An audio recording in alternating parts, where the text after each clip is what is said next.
Niort est une ville moyenne d'environ 60 000 habitants. Elle fait partie de la communauté d'agglomération du Niortais qui elle-même en compte près de 120 000. Donc vous le voyez sur la carte, l'agglomération est un territoire qui est très étendu. Il s'agit de la 4e place financière de France, portée par ces mutuelles déjà depuis de nombreuses années. Niort est une grande ville qui fait partie du parc régional. L'ambiance que l'on veut créer, c'est justement de faire rentrer le parc dans la ville. Le principe, c'est qu'on prend le modèle de la Brèche et on le retranscrit, on l'adapte, on l'améliore avec le souhait de l'apaisement, le souhait également des enjeux climatiques qui doivent être intégrés dans tous nos projets. Et puis également le développement des mobilités actives, sans totalement renier la voiture. Là, c'est la vieille Sèvre. Là-bas, la Sèvre canalisée et au milieu, le Bief. Donc on a 3 bras de fleuve qui nous enserrent. On est sur le début du Nil ici, qui s'appelle Belle-Île.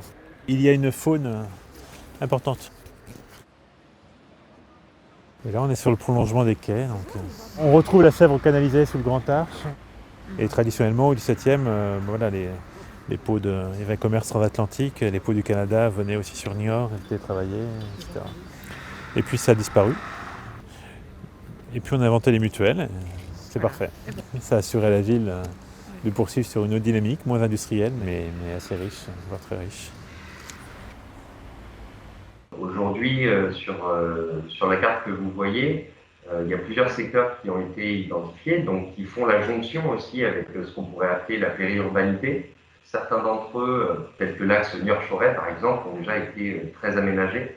C'est beaucoup moins le cas, par exemple, si on regarde l'axe qui nous mène sur l'avenue de Nantes ou qui va nous mener sur l'avenue de La Rochelle, qui sont des axes pourtant majeurs, mais sur lesquels on trouve encore soit des dents creuses, soit des incohérences urbaines, soit des flux qui sont peut-être à repenser.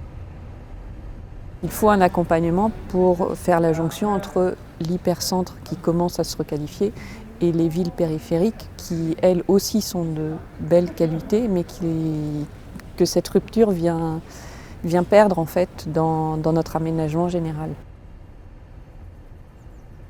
C'est un ouvrage important, un lieu assez bucolique, mais qui est assez emblématique de ce qu'est la Sèvre niortaise, avec différents bras. Le marais poitevin qui commence à se constituer, d'ailleurs on est dans le marais poitevin. L'arbre est une ressource, oui, c'est une conviction forte qu'on a affirmée dans l'urbanisme de Niort et qui doit se manifester pour donner aussi une identité de ville qui est très forte, une réponse verte au parc naturel régional.